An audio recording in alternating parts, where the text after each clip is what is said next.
Assalamualaikum warahmatullahi wabarakatuh.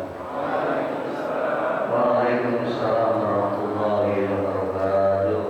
Ila hadratin nabiyil mustafa sayyidina Muhammadin sallallahu alaihi wasallam wa khususan syekhina al-mukarram wa muallifi hadzal kitab wa syarihihi radhiyallahu anhum wa nafa'ana bihim fid dunya wal akhirah. Syai'un lillah lahumul fatihah.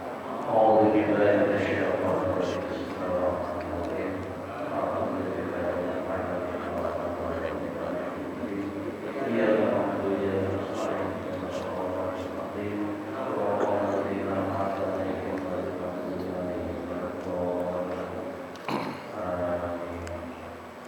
Bismillahirrahmanirrahim. Alhamdulillahi rabbil alamin. Wa bihi nasta'inu ala umurid dunya waddin. Assalatu wassalamu ala sayyidina Muhammadin ala alihi wa sahbihi ajma'in. Amma ba'du. Al-mukarramun wal mukarramat, para guru dan para asatidz, bil khusus guru kita Bapak Kiai Haji Muhammad Misjah, Bapak Kiai Haji Ahmad Habibi, Bapak Kiai Haji Abdul Hamid Mustafa, pengurus Majelis Ta'lim Ukhuwah Islamiyah Bapak Ustaz Haji Muhammad Basrain, Bapak Ustaz Haji Muhammad Tahir, pengurus Masjid Nurus Salam Bapak Kiai Daniel Abadi, bapak-bapak, ibu-ibu jamaah ukhuwah Islamiyah, mudah-mudahan semua dicatat sebagai ahli surganya Allah, diberi sehat wal afiyah dan panjang umurnya, ditambahkan barokah dan istiqamahnya. Alhamdulillah, di pagi hari bulan Maulid yang penuh berkah ini kita kembali bisa duduk untuk ngaji rutin, giliran di Masjid Nurus Salam. Mari kita buka lagi kitab Fathul Mu'in halaman 101 ya. Masih 101 masih ya, yang bawah. Bismillahirrahmanirrahim. Wa alla yud'a li nahwi khaufin minhu,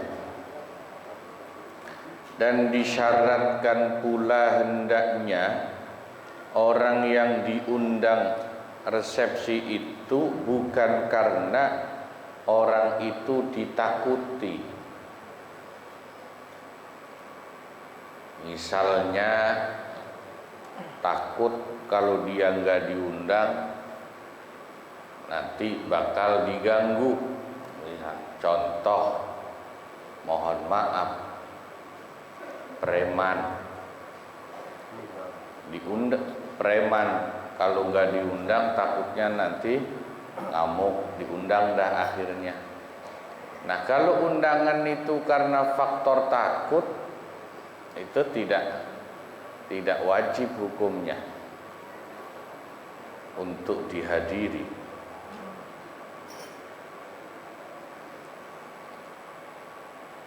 Automa'in fi jahihi, atau karena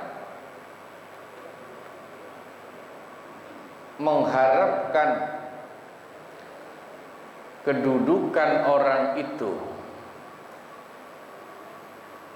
Misalnya pejabat ya, lurah, RT, RW, kita undang dah. Kenapa?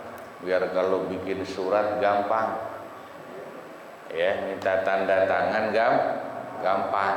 Itu namanya karena faktor mengharapkan bantuan kedudukan orang itu. Enggak ikhlas, berarti enggak lillahi ta'ala. Auli i'anatihi ala batilin, atau karena mengharapkan bantuannya untuk membantu satu perkara yang batil, yang keliru. Ya, contohnya pejabat diundang, nanti kalau ada kasus kita bisa dibantu, padahal kasusnya itu kasus yang salah, tidak benar. Ini kan sekarang kadang-kadang, mohon maaf ya Pak, Ibu, ada orang hajatan mencoba memanfaatkan momentum hajatannya untuk mendapatkan dukungan jabatan orang yang dia undang. Kadang-kadang ada yang begitu, ya kan?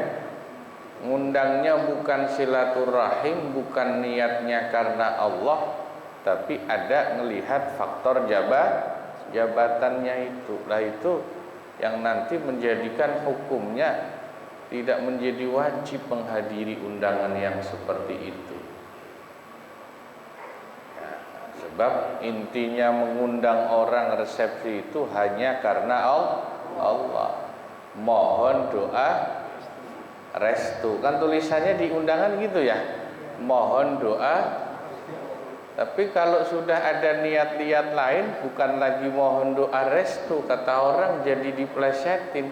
Mohon 2.000 katanya, bukan doa restu, jadi ya mohon 2.000.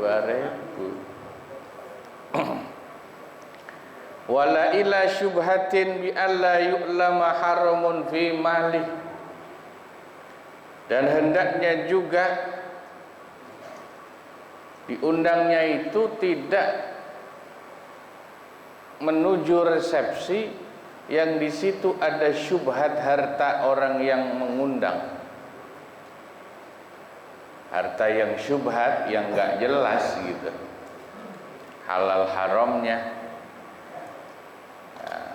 Nah, ila syubhatin itu dijelaskan bi alla yu'lama haramun fi malih, batasannya kita wajib hadir undangan orang itu kalau kita yakin harta orang yang hajatan itu memang bukan ada harta yang haram.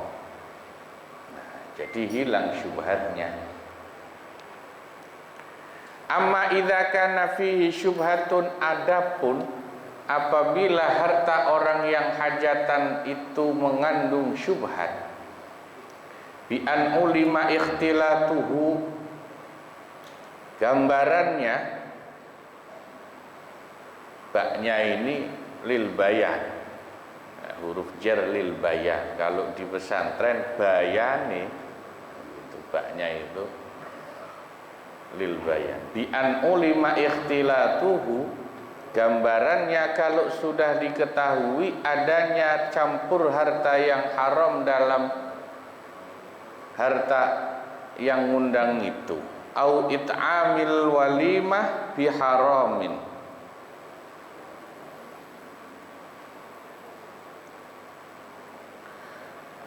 au ta'amil ya,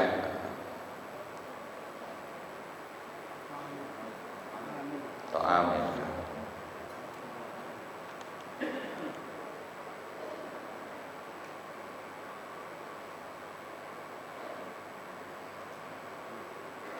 Atau memberi makan resepsinya itu dengan harta yang haram, wa in qalla, meskipun sedikit, fala tajibul lijabatu, maka tidak wajib hukumnya menghadiri resepsi tersebut. Bal tukrahu, bahkan hukumnya bisa jadi makruh, in kana aktsaru malihi haraman, kalau memang sebagian besar harta yang ngundang itu harta yang haram. Misalnya kita tahu nih yang hajatan ini dia jualan minuman keras, atau bandar narkoba, ngundang kita datang resepsi, itu kan kita tahu berarti ada bercampurnya harta yang haram. Itu kita nggak wajib datang, bahkan bisa jadi makruh datangnya. Karena nanti makanan yang kita makan di resepsi itu makanan yang berasal dari harta yang bercampur dengan harta yang haram. Fa in ulima anna ainat ta'ami haramun, bahkan maka jika diketahui bahwa makanan yang dihidangkan dalam resepsi itu berasal dari rizki yang haram, jelas haram, atau berisi makanan yang hukumnya haram. Misalnya di situ ada daging babinya, ada dihidangkan minuman keras di resepsi itu, harumatil ijabatu, maka mendatangi resepsi itu haram jelas hukumnya, jelas-jelas haram. Wa illam yuridil akla minhu, meskipun dia tidak niat untuk makan datang itu, tapi datangnya sudah haram. Enggak apa, saya enggak niat ikut makan, saya tahu itu ada babinya, tetap enggak boleh meskipun enggak niat makan. Iya, jangan malah wah kebeneran nih, sekalian nyobain lah. Kayak apa sih? Daging babi katanya enak. Kama stadharahu syaikhuna, sebagaimana pendapat yang dianggap zahir oleh guru kita. Wala ila mahallin fihi munkarun la yazulu bihudurihi, disyaratkan pula hadirnya ke resepsi itu. Tempat resepsi itu bukan tempat yang terdapat kemungkaran atau kemaksiatan. Yang kemaksiatan itu tidak akan hilang karena kehadiran orang yang diundang. Wa minal mungkari, dan diantara contoh kemungkaran dalam resepsi itu satru jidarin biharirin, menutup tembok dengan tirai apa itu bahasanya tuh yang dipakai buat ya kain apa tuh namanya? Ordeng ya, tenda, kain tenda yang terbuat dari sutra itu nggak boleh. Kalau di sini Warakas Papanggo mah enggak ya? Boro-boro kain sutra ya Pak. Kadang-kadang sepanduk partai juga dipakai aja buat hajatan, biar hematan dikit ya.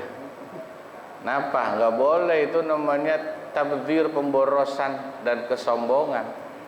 Nggak boleh pesta pakai kain sutra. Wa furushun maghsubatun aw masruqatun,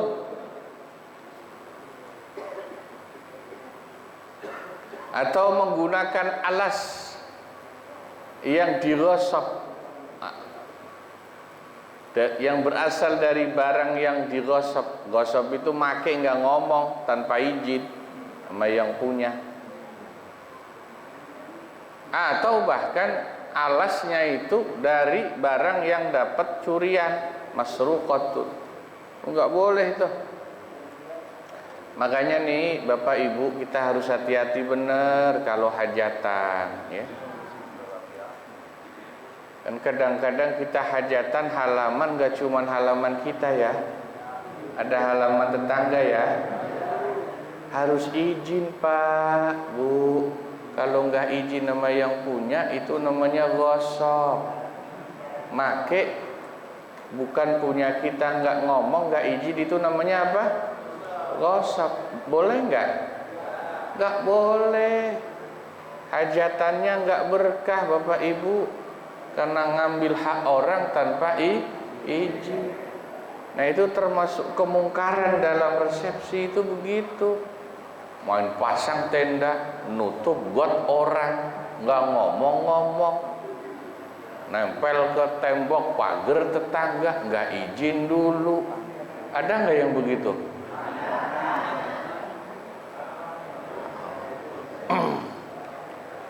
Ini kalau ngomong adanya kenceng, jangan-jangan pernah pengalaman ini. Ya, nggak boleh dong, ada aturannya dong hukum itu. Orang hajatan kan niat nyari berkah, ya kan? Ada aturannya, itu hak orang, harus izin. Nah, Nabi juga bilang kalau tetangganya udah izin maka wajib dikasih. Itu namanya saling tolong menolong. Yang hajatan izin ke tetangga, tetangga yang dimintain izin wajib ngasih, kata Nabi. Jangan dilarang. Ya. Wa wujudu man yudhikul hadirina bil fuhsyi wal kidhbi. Dan termasuk di antara kemungkaran dalam pesta resepsi adalah terdapat orang yang menghibur dengan membuat hadirin tertawa dengan cara yang tidak bagus, yang kotor dan omongan-omongan dusta.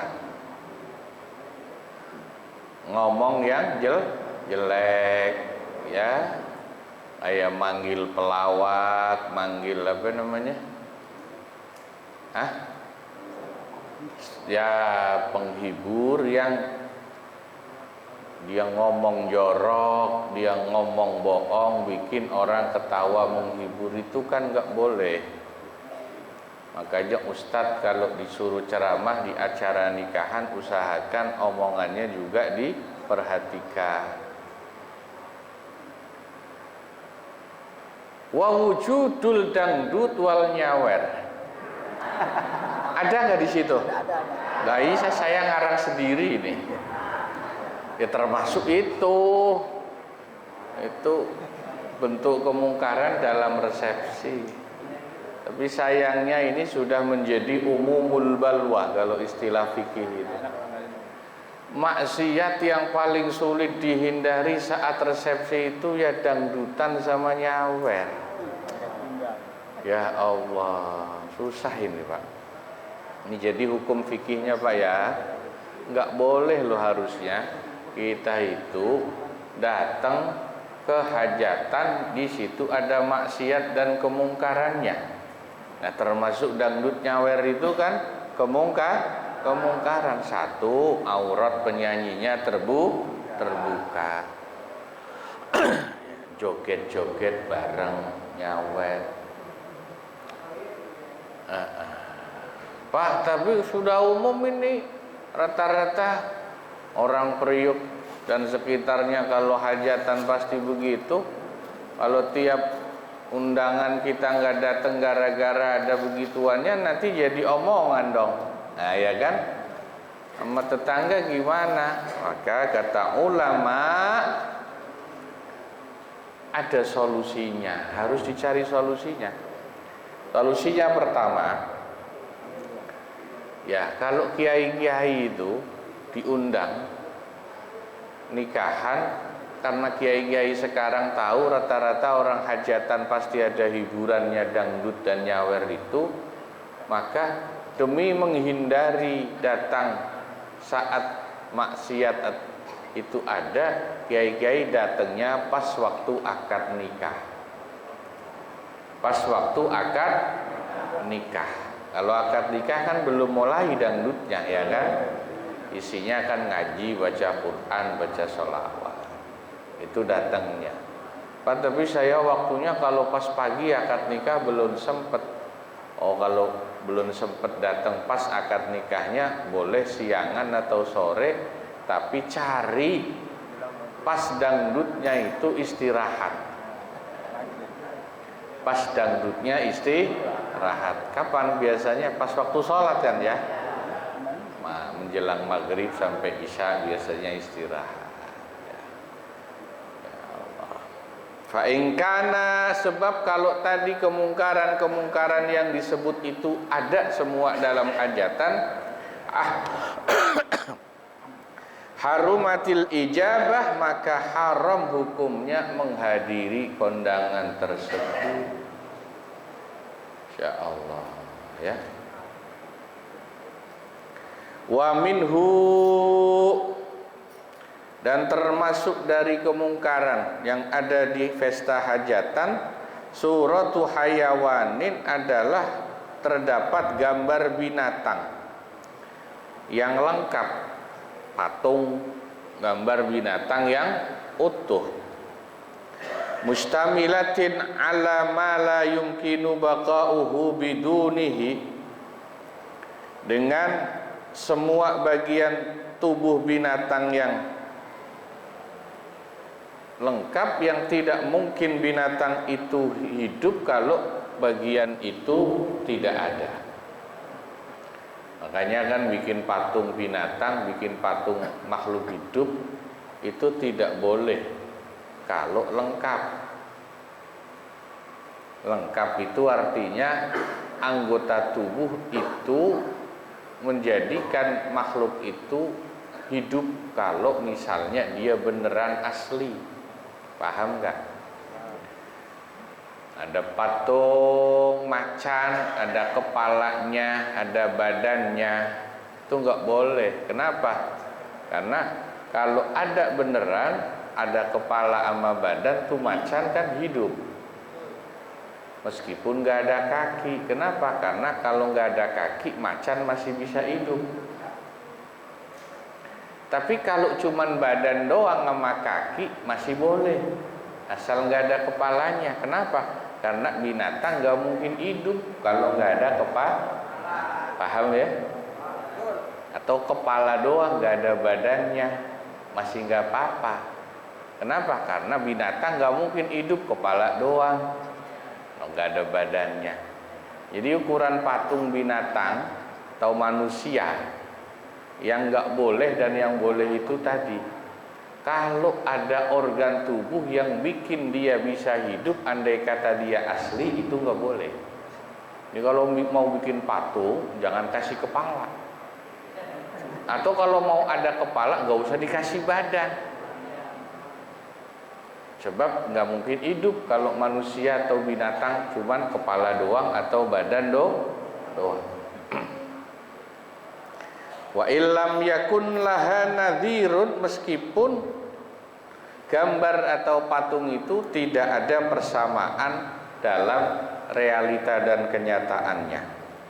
Kafarosin bi ajnihatin, contohnya seperti kuda yang punya sayap. Ya. Oh, kan nggak ada Pak, kuda ada sayap. Meskipun kuda nggak ada sayap di dunia ini kecuali buruk ya katanya, binatang dari surga itu, tapi tetap nggak boleh. Wa tayrin biwajhi insanin, atau burung yang punya muka seperti manusia, tetap nggak boleh.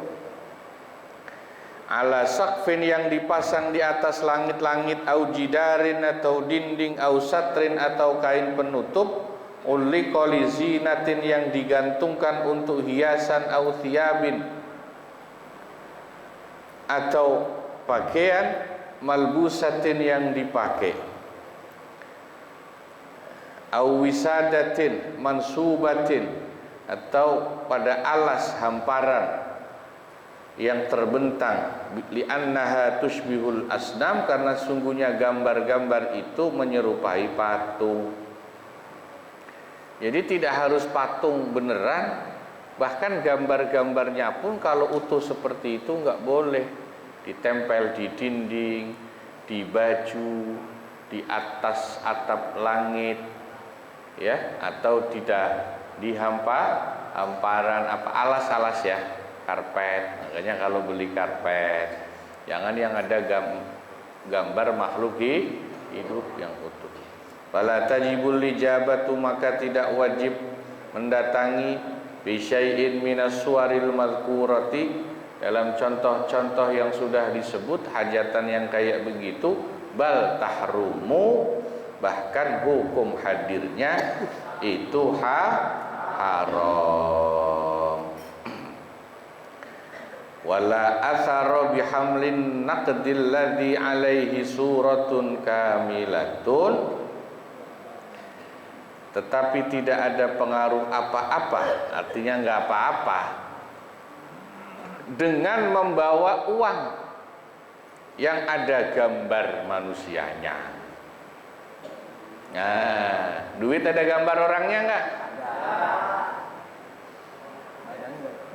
Kalau yang warna merah gambar siapa? Gambarnya siapa yang warna merah? Kalau yang warna biru? Yang baik dulu, pahlawan. Pahlawan? Hah? Ketahuan jarang megang duit nih. Tahu nggak apa yang merah Jokowi, yang 50-an SBY, ya, yang 10 ribuan Pak Thohir tuh.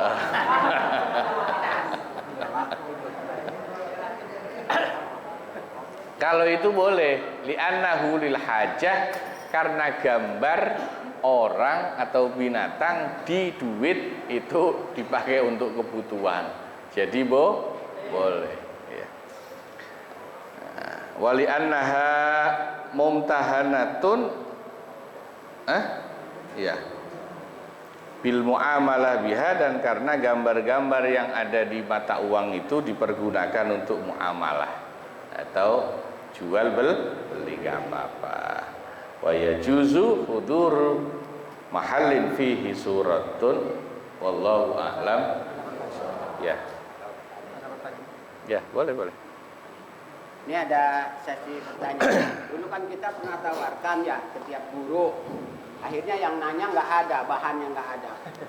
Boleh setahun sekali kalau nanya silakan. Ini ada sesi perwakilan dari teman. Silakan. Aja mikir.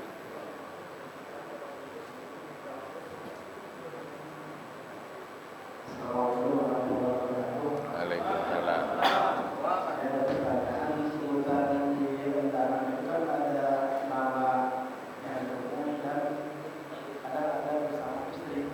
Ya. Kalau misalkan disebutnya satu, itu Ya. Nah, bagus ini pertanyaan dari Ustadz Jamil ini. Di undangan kan kadang disebut dan istri, bapak fulan dan istri. Kalau nggak disebut dan istrinya Pak, misalnya, apa kudu nyari istri dulu? Nyari istri orang. Atau nggak disebut istri, boleh nggak datang sama istri dan anak? Ya, gitu ya. Atau yang diundang perempuan, nggak ditulis dan suaminya, boleh nggak ngajak suaminya? Gitu kan kalau dibalik ya. Jadi itu mengikuti hukum uruf ya istilahnya. Secara fikih mengikuti uruf. Uruf itu kebiasaan yang sudah berlaku di masyarakat setempat. Umumnya, istilahnya uruf itu umumnya di daerah itu bagaimana? Kalau nggak ditulis dan istri, di situ udah umum, itu artinya sama istri juga, sama anak juga boleh. Asal anaknya jangan 12 yang dibawa ya. Satu yang paling kecil umum itu, itu sudah wajar, nggak apa-apa. Ya. Jadi tidak ada aturan tertulis dalam fikih. Satu yang diundang itu boleh ngajak keluarga berapa, tidak ada, tapi itu dikembalikan kepada uruf adat kebiasaan yang berlaku di masyarakat daerah itu. Ya. Ya, kalau umumnya sih di kita ya itu artinya sama istri boleh diajak. Emang justru sunahnya sama istri Pak, datang kondangan itu. Kedua kalau ada anak ya yang kecil aja satu boleh, maksimal 2 lah yang kecil. Lagian anak kalau udah gede juga malu Pak diajak kondangan. Ya, kecuali keluarga yang hajatan. Kalau keluarga itu kan umumnya satu keluarga harus datang semua, karena yang undang saudara itu mah kalau nggak datang semua sama anaknya malah diomelin.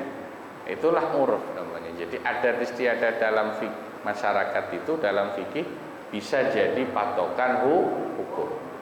Nah, kaidah fikihnya al-adah muhakkamah.